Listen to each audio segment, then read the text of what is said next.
session 3 of the week, day 2. Today we are going to be doing some 800 meter reps, which I haven't done in months, to be honest. A lot of my runs so far have been tempo and long, so this is first sort of real injection of, I'm going to say, speed bar the strides. So yeah, working on that a little bit more cadence, a little bit more turnover.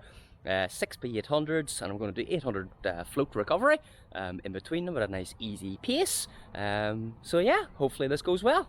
We just got the warm up done there, which involves a few laps of the track, get the heart rate up, and then some activation, mobility work, a few drills through in there as well, just to get the body ready for the main session here, which is to say 6x800s.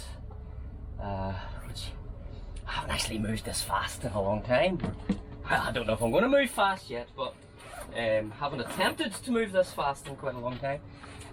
So the plan said 6x800s at 5k pace. So the last 5k I done was way back in March, and it was 20 minutes 23. So that's around 6:29, 6:30 pace, if I remember. So I've programmed the watch to sort of keep me in around anywhere between 6:20 and 6:35 is where I'm going to hopefully hold it. So that should be just under the 20-minute 5k pace till about 21 minutes as well. But yeah, I'm sort of looking forward to it. Changing the shoes, changing out of the DUBLIN 5s into the speedy shoes. So I'm going to use them, the Vaporflies, for the speed work just for the first session. I know a lot of people don't train in their fast shoes, but I'm a big fan of getting used to it and replicating things as much as I can. There's no point in buying the trainers and not wearing them, to be honest with you. And do you know what? Like, the body... sorry, what am I trying to say here? So there's a lot of reports and studies, and I think I would back this up myself, saying that, you know, with the carbon plated shoes and the roll and the bounce and everything, it does make the body move in ways that, you know, normal shoes don't usually do. So you have to get used to it. If I rocked up to Dublin Marathon, not wore these here, I think that sentence makes sense. The likelihood is you're going to hurt yourself. You're going to get injured, or you're going to be moving faster than you can cope with. So yeah, just get used to them. I say 3 miles in them is not going to ruin them or anything, especially around the track here, which is a wee bit bouncy as well.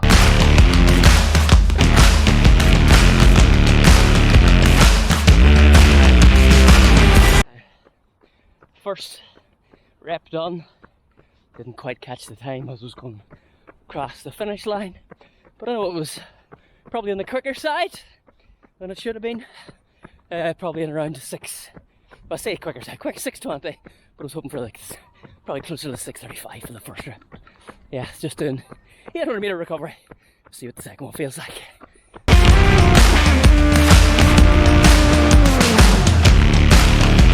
2 done. Again, 6:20 pace. Again, too quick. But now we've done 2 at that there, it's going to be a challenge to see if we can keep them going at that. So yeah, I'm just about to start rep 3 here.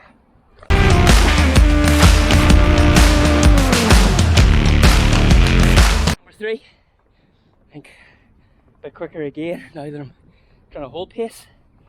Harder work. 6:17 I do believe. I'll do a wee summary at the end when I get looking at the Garmin, see what these are all working out at, but yeah, it's getting hard. I'm only halfway through.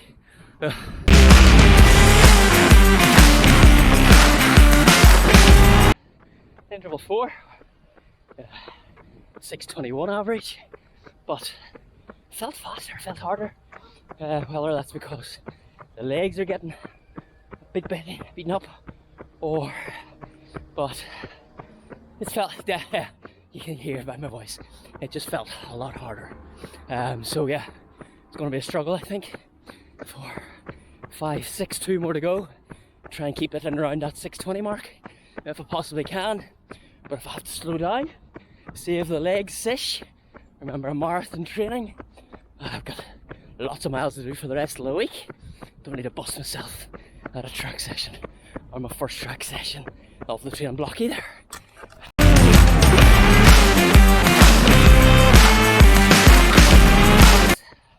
Rep 5, pardon me, Had to dig a bit deeper for that one. To hold that pace. I think I came over like 6:19ish. Again, I'll do a summary at the end, but yeah, just not to push too hard, but definitely just for myself personally, as after saying in the last trip that I wasn't going to do this, but more for consistency than anything else. With having a 800 meter recovery, that's sort of helping keeping the legs fatigued. So trying to hold 6:20 pace after that can be difficult, but all being well, with one rep, one interval left to go, and yeah, I'll check back in then. Good luck.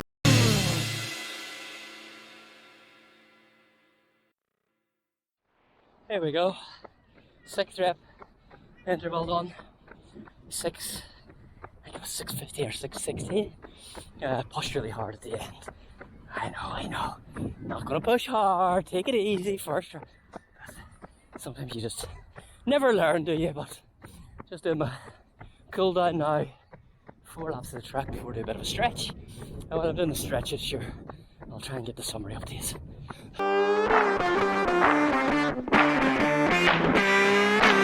Well, that's the end of that workout. Just changing back into Zoomfly 4s. Wee quick summary of them. Not really overly impressed with them, to be fair. Used to do a lot of my runs in Zoomfly Flyknits, which were the predecessor to the Zoomfly 4s. Got these here. I know the 5s are out now as well, which maybe are a better shoe, but they just feel clunkier than the Flyknits, and they don't have the same upper, so they don't fit just as snug. So yeah, to me, they're all an alright shoe, but not one that I would put any major big miles into. Whereas I know the Flyknits, the original shoe, I ended up like putting marathons into them, ultras and everything like that there. So I'm still in the hunt for a shoe that's similar to the Zoomfly Flyknits, that doesn't cost a fortune, so I can put good decent miles into it. Used to get about 700 or 800 miles out of a pair of them as well. The last couple of pairs I actually picked up on eBay. But anyway, that's enough about the shoes. Let's get back to the summary of the session. So it's quite muggy out there today. You sort of probably see the glistening of the sweat, you know, but quite warm, and there's a little bit of wind on the home straight too, which is strange for Meadowbank because you usually get it on the back straight, as anybody who's Testament or anybody's done here before. But yeah, just wanted to go sort of through this summary here of what I've done this afternoon. Excuse me while I look down instead of looking at the camera. Unfortunately, I can't do them both. So today's set, as you all know, because if you've made it this far, you've been listening to it. It was 6x800s. Did a 2-mile warm-up, which included my drills, my activation, my mobility, and potentiation, just to make sure that I try and get everything ready, prepared for the session ahead of it. Then I did the 6x800s. So the first one, as I said, was a wee bit sharp. I was aiming for sort of 6:20 to 6:35. To be honest with you, I thought 6:35 would have been the tougher side of things if I had been hitting that there, but alas, I went out a wee bit too hard. So the first rep was on at 6:18, and so 3:07. And then the recovery, which was fine. I'm not even going to talk too much about the recoveries. It was an 800 meter float recovery at a fairly easy pace, which was, I'm not going to talk about it here, I'm talking about it. It was done in 4 minutes 30, and I think very quick glance down, they were all done in and around that there. So I will tell you the recovery. So 6:18 for the first set with a 4:30 recovery. Next one was 6:19 with a 4:24 recovery. The next one was at 6:15 pace, 4:34. Then a 6:20. I think that's the one that I said I was struggled at. But yeah, 6:20 was the one I was struggling. 4:33 recovery. Then a 6:19 with a 4:34 recovery, and a 6:16 to finish up for the 6th one with another 4:28 recovery there. Finished up with, which was meant to be a mile cool down, but I brought it up to sort of the 10 minutes there. So yeah, do you know what? I'm delighted with that there. That's beyond where I sort of thought it was at. I was sort of put the 6:20 in more as a I don't even know why I put it in, but more as definitely the faster side of the range. So to be actually coming in under that for the whole set give me good confidence for the, let's say, the first speed session of this training block. Shows that base space is fitting there. Will I go and try 5k? No, definitely not. It's not in the plan yet now. Although I could be tempted to do something like that if a sneaky one comes up. But anyway, guys, look, yeah, hopefully you've enjoyed this here, something a wee bit different. Hopefully it hasn't went on too long. I'm not too sure whenever I get back to edit. I say edit, I fire all the videos together. And maybe try a little bit of fancy edit and see how it goes. But yeah, thanks very much for watching, guys. Check you out at the end of the week. Bye bye.